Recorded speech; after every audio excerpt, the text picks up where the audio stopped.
அனைவருக்கும் வணக்கம். இது free daily current affair test. Friends, இந்த கொஸ்டின்ஸ் கேன்சல் பண்ணுங்க.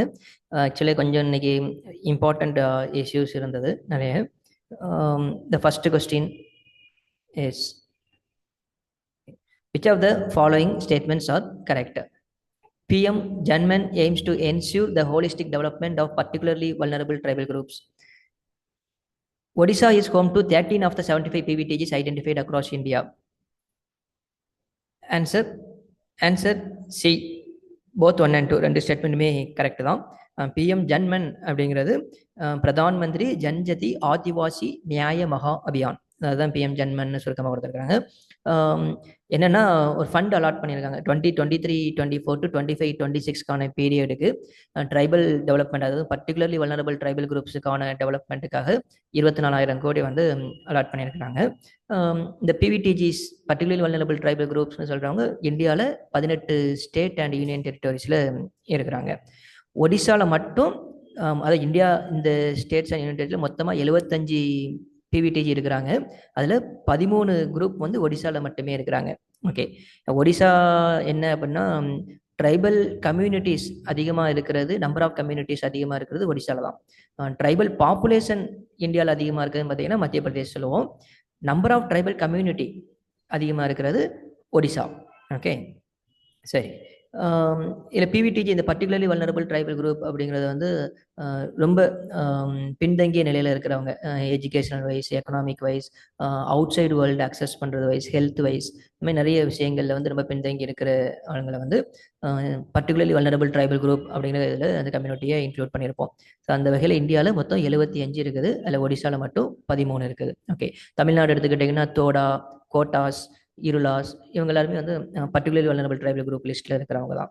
Okay, then which of the following statements are correct regarding Gaganyaan mission? It is an unmanned spacecraft to be placed in the orbit of moon around the earth. The mission aims to bringing the celestial objects collected by the craft back safely to earth by landing them in the sea waters. Answer option D, neither one not two. ரெண்டு ஸ்டேட்மெண்ட்டுமே தப்பான statement. Gaganyaan mission அப்படிங்கிறது ஸ்பேஸுக்கு ஹியூமனை அனுப்புறதுக்கான mission.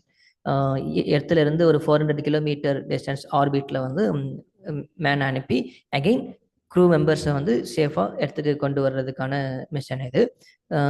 So orbit of the moon அப்படிங்கிறது first statement wrong.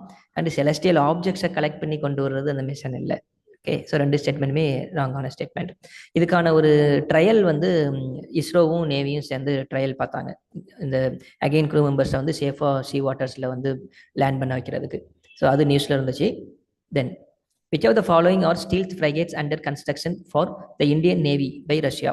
INS Tasil, INS Tamal. Answer both 1 and 2 ரெண்டுமே இருக்குது. INS தசில் இப்போ Rajnath Singh defence minister Russia போயிருந்தப்போ commission பண்ணார், ஓப்பன் பண்ணி வச்சாரு, அது நியூஸில் படிச்சிருப்போம். அடுத்தது லிஸ்ட்டில் இருக்கிறது ஐஎன்எஸ் தமிழ். இது செகண்ட் ஃப்ரைகேட், மோஸ்ட்லி அது நெக்ஸ்ட் இயர் டெலிவர் ஆயிரும் அப்படின்னு எக்ஸ்பெக்ட் பண்ணுறாங்க. Okay, that's all. Then which of the following are correct regarding PM Poshan scheme? The scheme provides one hot cooked meal to the students from class 1 to 8 in government and government aided school. It was earlier popularly known as midday meal scheme. It is centrally sponsored scheme. Answer option C. மூணு ஸ்டேட்மெண்ட்டுமே கரெக்டாக தான், 1, 2 and 3. Class 1ல இருந்து class 8 வரைக்கும் படிக்கிற government and government aided ஸ்கூலில் படிக்கிற ஸ்டூடெண்ட்டுக்கு ஒரு டைம் குக் பண்ண மீல்ஸ் கொடுக்கறது இந்த ஸ்கீம் ப்ரொவைட் பண்ணுது. இதுக்கு முன்னாடி இதை மிட் டே மீல் ஸ்கீம்னு சொல்லியிருந்தாங்க, பிரதான் மந்திரி மிட் டே மீல் ஸ்கீம்லாம் இருந்துச்சு. கம்ப்ளீட்டாகவே இது சென்ட்ரலி ஸ்பான்சர்டு ஸ்கீம் தான். என்ன நியூஸ் வந்திருந்தது அப்படின்னா, ஃபுட்டோடைய ப்ரைஸஸ் எல்லாமே நிறைய தானியங்களுடைய ப்ரைஸஸ் எல்லாமே இன்க்ரீஸ் ஆகிருக்குது, வெஜிடபிள்ஸோடைய ப்ரைஸஸும் இன்க்ரீஸ் ஆகிருக்குது. ஸோ இந்த ஃபுட் இன்ஃப்ளேஷனுக்கு ஈக்குவலாக காஸ்ட் இருந்தால் தான் இந்த ஸ்கீமால் ப்ரொவைட் பண்ண முடியும். அதனால் என்ன பண்ணியிருக்காங்கன்னா, சென்டர் அடிஷ்னல் காஸ்ட் ஒரு 425 கோடி அலாட் பண்ணியிருக்கிறாங்க ஃபுட் இன்ஃப்ளேஷனுக்கு இது பண்ணுறதுக்காக, சமாளிக்கிறதுக்காக. ஸோ அதுதான் நியூஸில் இருந்துச்சு.